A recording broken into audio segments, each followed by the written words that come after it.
께서 길에 나가실새 한 사람이 달려와서 꿇어앉아 묻자오되 선한 선생님이여, 내가 무엇을 하여야 영생을 얻으리이까? 네가 어찌하여 나를 선하다 일컫느냐?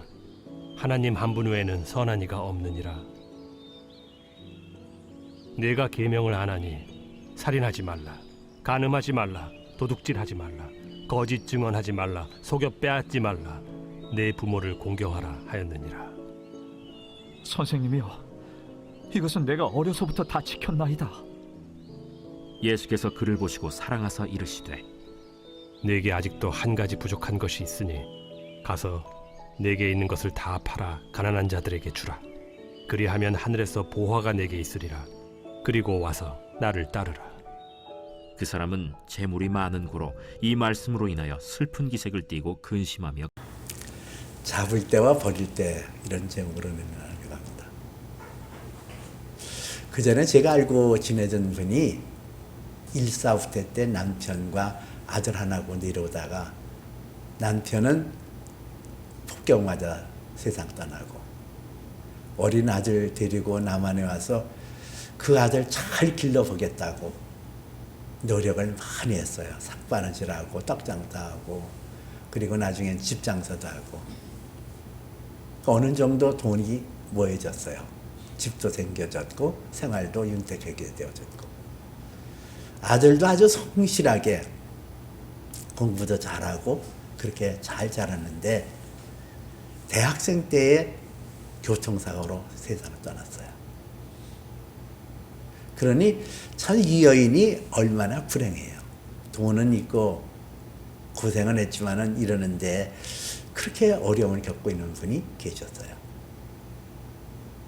이분이 스스로 살기 위해서 돈 버는 그거를 취미 삼아서 열심히 돈을 모아서 집도 사고 땅도 사고 그렇게 했거든요.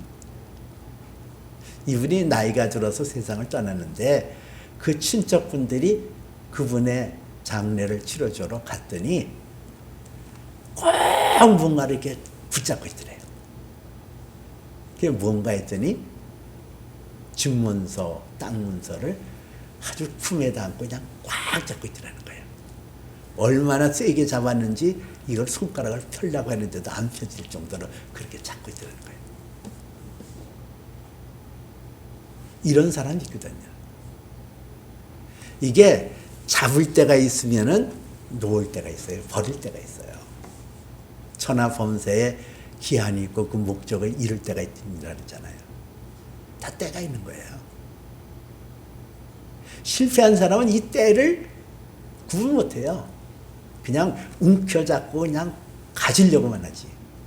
내려놔라, 놓아라 그 명령에 순응하지 못하는 그런 사람이 종종 있어요.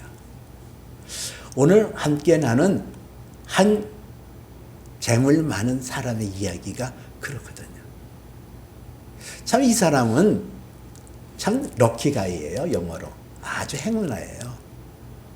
마태복음 19장에서는 이 사람에 대해서 그 젊은 재물 많은 젊은 사람이라 청년이다 이렇게 얘기해요. 재물 많은 청년. 그리고 누가복음 18장에서는 젊은 관원이다 이렇게 또 얘기해요. 어떤 젊은 관원.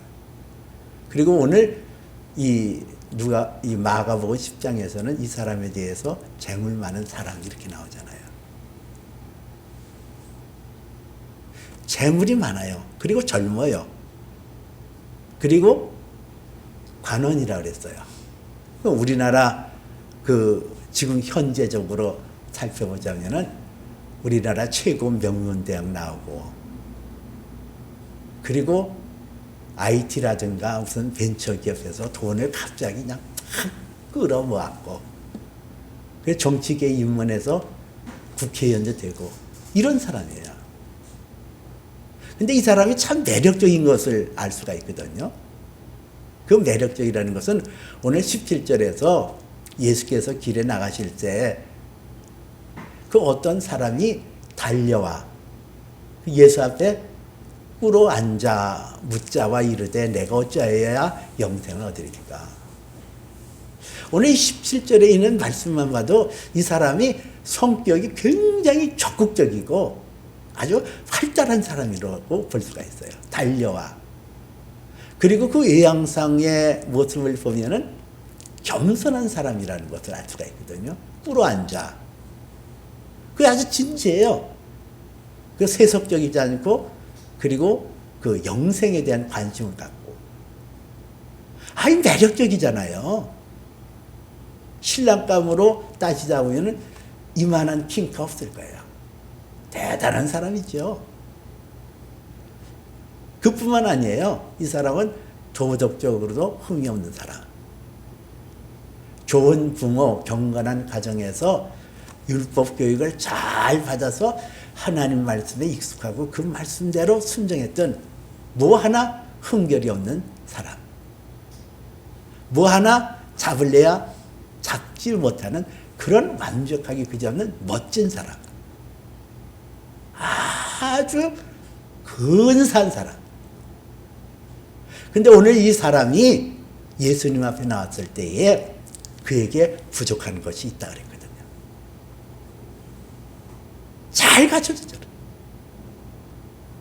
뭐 부족함이 없잖아요. 이만하면 뭐 하나 빠질 게 없잖아요. 근데 예수님은 부족한 것이 있다. 뭐가 부족해요? 분별하지 못했다. 모든 것은 잘 갖추고 모든 것은 잘 이뤘지만은 내려놔야 될 때, 잡을 때가 있으면은 버릴 때가 있거든요. 내가 가진 것을 누릴 때가 있으면은 그 누림에서 다른 사람에게 베풀 줄도 알고 내 것을 줄 수도 않는 그런 때에 맞는 행동과 때에 맞는 결단과 때에 맞는 그런 헌신이 있어야 된다는 거예요. 근데 이걸 버리지 못했다고요. 재물이 많음으로 예수님께서 이 젊은이에게 내가 성경에 나 있는 율법을 지켰냐? 아, 내 어려서부터 내가 지켰나이다. 사랑하잖아, 예수님께서. 살인하지 말라, 간음하지 말라, 도둑질하지 말라, 남의 것을 뭐 거짓 증거하지 말아라 이러면서 했더니 아, 그거는 내가 어려서부터 다 지켰나이다. 그런 사람이에요. 그 사람을 예수님께서 사랑하신 거 보시고 내게 부족한 것이 있는데 내 재물을 다 팔아서 가난한 사람에게 주고 그러면 하늘의 보화가 내게 있으리니 너는 나를 따르라. 그 말씀을 듣고 예수님의 말씀을 듣고 이 사람이 재물이 많음으로 근심하여 돌아갔다 그랬어요. 자, 세상 이치로 보면은 다 갖췄어요. 젊고 재능 있고 돈도 많고 지위도 있고 뭐 부족함이 없어요. 근데 이 사람이 하나님의 말씀에 따라서 자기의 주어진 여건 속에 때에 맞는 그런 합당한 길을 찾지 못했다는 거예요. 이 예수님께서 이 젊은 이에게 말씀하신 부족한 게 뭘까? 뭐가 부족해요? 첫 번째로는 하나님의 때에 맞춰서 은혜를 받은 것을 줄 아는 그 자세가 있어야 된다는 거예요. 자, 이 사람은 젊어서 돈도 많이 벌고 지위도 갖고 부족함이 없잖아요. 그러면 그렇게 많은 재산을 갖고 그런 지위에 올린 게 자기 힘으로 된 거예요? 아, 내 능력이에요? 아, 내가 힘 써서 벌은 것인가? 다 내 거다. 아, 내 거야. 그러고 사는 것이 마땅하냐는 거예요. 지금 예수님께서 이 젊은 이에게 가르치고자 하는 것은 뭐냐? 내가 그동안 관원이 되어지고 부자가 되어지고 젊고 모든 것이 다 갖춰지는 것이 하나님께서 내게 주신 은혜 아니더냐. 그러면 이제는 내가 하나님의 주시는 은혜와 하나님의 주시는 축복을 누렸으니 이제는 베풀 때가 되지 않았냐. 너 베풀어도 이제는 뭐 부족함이 없지 않냐. 그러니까 내 재물을 다 팔아서 가난한 사람에게 주어라. 그러면은 하늘에 보화가 내게 있을 것이다. 여러분, 내가 이루어진 거, 내가 지금 갖고 있는 것을 내 노력이다, 그러지 말아요. 그러는 거 아니에요. 내가 잘났으니까 아니에요. 하나님 은혜예요. 하나님 축복이에요. 인정해야 할 건 인정해야죠. 내 노력 가지고 내가 머리가 명석하고 내가 능력 있는 것도 내게 능력 주시는 자 안에서 능치 못할 일이 없는 하나님께서 주셨으니까 그렇게 된 거 아니에요. 그러면 그렇게 해서 내가 하나님의 축복을 누리고 하나님의 은혜를 누리고 누릴 것이 많고 가진 것이 많다고 한다면 이제는 때가 되네. 이제는 줄 줄도 알아야 되잖아요. 과도에 아껴도 가난한 사람이 있는가 하면은 흩어 구제해도 부자가 되는 경우도 있다 그랬거든. 이제는 이만하면 줄 줄 알아야 되는 거예요. 나눠야 되는 거예요. 베풀어야 되는 거예요. 근데 이 젊은 관원은 그걸 하지 못했다는 거예요. 그게 걸림돌이 되었어요. 인생의 걸림돌. 영생을 얻는 것이 어떤 행위로 얻는 거 아니에요. 내가 무슨 율법을 지키고 뭘 해서 무슨 내가 구원을 받는 것이 아니라 하나님의 선하시고 기뻐하시고 온전한 뜻을 분별하여 그 뜻 가운데 순종하고 나가는 것, 그게 믿음이거든요. 내가 믿음이 있노라 하면서 하나님의 선하시고 기뻐하시고 온전한 뜻도 분별하지 못하고 그 뜻에 순종하지 못한다고 한다면 그건 가짜 믿음이에요. 행함이 없는 믿음은 죽은 믿음이라는 게 그런 거거든요. 아니, 하나님의 은혜를 받았어요. 하나님의 축복을 받았어요. 그러면 때가 되어지면은 베풀어야 되잖아요. 나눠줘야 되잖아요. 나 혼자 독식하고 나 혼자 누리라고 그거 좋은 거 아니라고요. 제가 그 전에 탈장 수술한 적이 있었어요. 탈장 수술하면은 밥은 계속 나오더라고요, 병원에서. 그 밥은 먹어요. 근데 수술을 하고 밥을 먹었으니까 이게 나와야 되잖아요. 근데 화장실에 앉았는데 이 탈장 수술에서 이게 힘을 주면은 이게 터질 것 같으니까 고통스러워요. 그러니까는 이게 먹긴 먹었는데 때가 되어서 제대로 배설이 안 되는 고통이 얼마나 크다는 것은 저는 경험했어요. 우리가 하나님의 축복도 마찬가지예요. 하나님의 은혜도 마찬가지예요. 하나님의 축복을 받고 하나님의 은혜를 누려서 내가 가진 게 있어요. 때가 되면 풀어줘야 돼요. 주라, 그리하면 흔들어 넘치도록 안겨주리라 그러거든요. 사람의 피도 적절하게 빼어서 수혈할 때 건강을 잘 유지할 수 있다네요. 이것처럼 내게 주신 은혜, 내게 주신 축복을 적절하게 베풀 줄 아는 지혜와 총명이 있어야 된다는 거예요. 하나님 앞에 늘 그렇게 겸손해서 하나님께서 주신 것이니 하나님 앞에 드리는 것이 마땅합니다. 이 자세, 이런 태도가 중요하다는 거죠. 두 번째는 이 청년에게 부족한 것은 탐심을 물리치라는 거예요.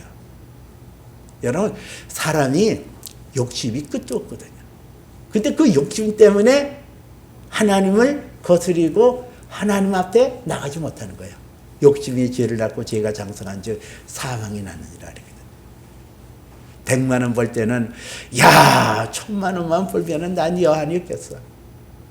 1000만 원 벌잖아요. 그러면은 1억 벌면 내가 여한이 없겠어. 그래요. 그 끝도 한도 없어요. 사람의 욕망이라는 게. 삼가 탐심을 삼가하라. 이는 우상숭배니라.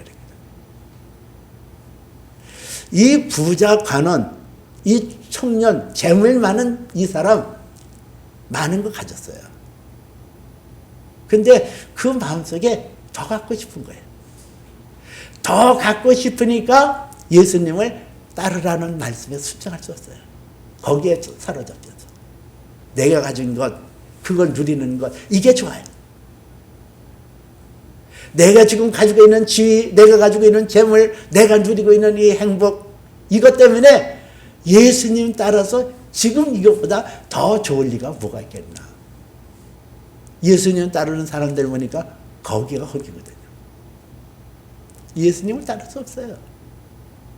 삼가 탐심을 버리지 않으면은, 욕심을 버리지 않으면은 예수님을 바르게 따르는 제자가 될 수가 없다는 얘기예요. 세 번째는 오늘 이 젊은이에게 예수님께서 가르쳐 준 것은 너의 방향을 새롭게 하라는 거예요. 가난한 사람에게 나눠주라. 그러면 보화가 내게 있다. 방향이 어디예요? 하나님 나라. 내가 예수 그리스도를 믿어서 그 믿음으로 우리는 하나님 나라 이르거든요. 우리의 방향은 하나님 나라예요. 골로새 3장에서 그러므로 너희가 그리스도 예수와 더불어 다시 살리심을 받았으면 위의 것을 찾으라 했어요. 방향이 하나님 앞에 있다는 거. 하나님. 이 땅에서 크고 적고 이건 아무 의미 없어요. 사실. 뭐 이 땅에서 잘났다 못났다 무슨 재산을 많이 가졌다 적게 가졌다 아무 의미 없어요. 거기서 거기에요. 우리의 영원한 나라가 있거든요. 그 나라를 향하여 너의 표대를 새롭게 하고 너의 방향을 설정하라는 거예요. 위에서 부른 상급이 있음을 깨닫고 그 나라를 향하여 너의 가진 재물을 그 나라를 위하여 쓰고 그 나라를 위하여 헌신하고 그 나라를 위하여 전진하는 거예요. 이 땅이 아니라 영원한 하나님 나라가 있음을 믿고 그 나라를 향하여 나의 달려갈 길 다 가도록 가는 것. 이게 행동 지침. 예수님께서 지금 이 젊은이에게 가르치고자 하는 뚜렷한 내용이거든요. 핵심이거든요. 나눠주라. 말씀을 순종할 때. 여러분, 우리의 신앙이라는 것은 하나님의 말씀을 하나씩 순종하여 그 순종의 열매로 말미암아 내 인격이 자라는 거예요. 내가 순종할 때, 그 순종이 제사보다 낫고 듣는 것이 수양이 기름보다 낫나이다 하는 말씀대로 이 순종이라는 게 대단히 중요하거든요. 하나님의 말씀을 듣는 것으로 그치는 것이 아니라 그 말씀을 순종할 때 말씀이 육신이 되어진 예수 그리스도의 사건이 내 안에 나타나는 거예요. 예수님이 완벽한 사람의 몸을 입고 오셔서 말씀이 육신이 되어 오셨잖아요. 이것처럼 우리도 하나님의 말씀이 내 안에 떨어져서 그 말씀을 순종하고 그 말씀이 내 안에서 이루어질 때 우리가 하나님의 형상 하나님의 아들 예수 그리스도의 모습으로 변화되어지거든요. 하늘에 속한 사람으로 변화되어지거든요. 이 부자 청년이 땅에서 아무리 많은 재물과 많은 지위를 갖다 할지라도 하나님 나라에 비교할 수 있겠어요. 하나님 나라에서 주시는 상급과 하나님 나라에서 주시는 영광과 비교할 수 있겠어요. 근데 땅의 것을 놔야 땅의 것을 잡을 때가 있으면 땅의 것을 놓아야 되거든요. 버릴 때가 있거든요. 놓아라 그럴 때 하나님께서 놓아라 할 때 놓아야 그게 생명에 이르는 길이 되어지거든요. 말레이시아에서 원숭이를 잡는 것은 요만한 그 가죽 이런 자루에다가 원숭이가 좋아하는 망고라든가 그 바나나를 집어넣고 겨우 손아귀 하나만 들어갈 수 있게끔 만들어 놓는다는 거예요. 가죽 그 주머니에. 그럼 원숭이가 지나가다가 거기서 망고 냄새도 나고 바나나도 나면은 거기에 손을 이렇게 집어넣는다는 거예요. 이 집어넣고 이렇게 움켜잡잖아요.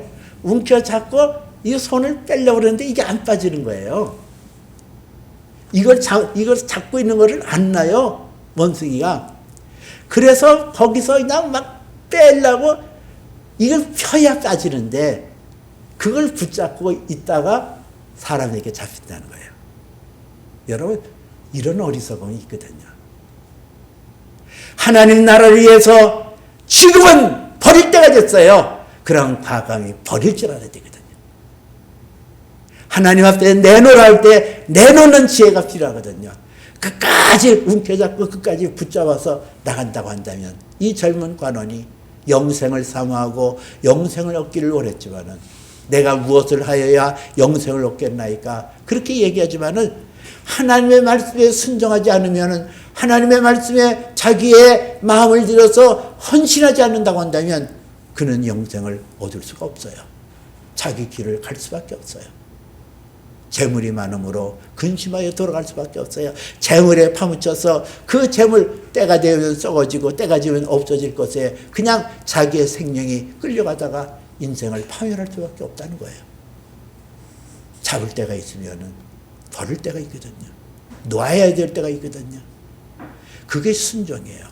하나님의 때에 잘 맞게 순종하며 나갈 때에 우리는 하나님의 뜻이 하늘에서 이루어진 것처럼 내게 이루어지고 하나님의 말씀이 내게 응하여져서 하늘에 속한 생명체로 예수 그리스도의 형상이 내 안에 나타나거든요.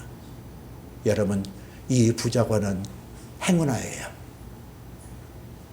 좋은 가문에서 태어나서 재산도 많고 지위도 있고 명석하고 사람과 인간관계 속에 있어서 아주 적극적이고 겸손하고 다 잘 갖췄어요. 그러나 때를 따라 역사하시는 하나님의 음성에 귀를 기울이고 순종하지 못한 비극적인 모습을 우리는 보게 되어지거든요.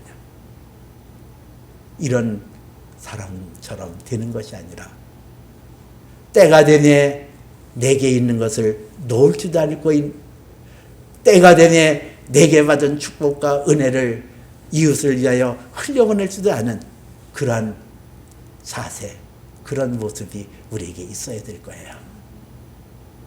우리는 이 땅에 살지만은 내게 주어진 여건, 내게 주어지는 그런 모든 것들을 매이는 것이 아니라 거기서 벗어나 영원한 하나님 나라에 대한 소망을 갖는 그 자세가 필요해요. 방향이 중요하다는 거예요. 그리고 탐심을 물리치고 믿음의 죄 온전케 하시는 예수를 바라보면서 저와 여러분의 관계 속에 또 영원한 하나님 나라에 합당한 그런 존재로 세움받으시기를 주님의 이름으로 축복해 드립니다. 기도하겠습니다.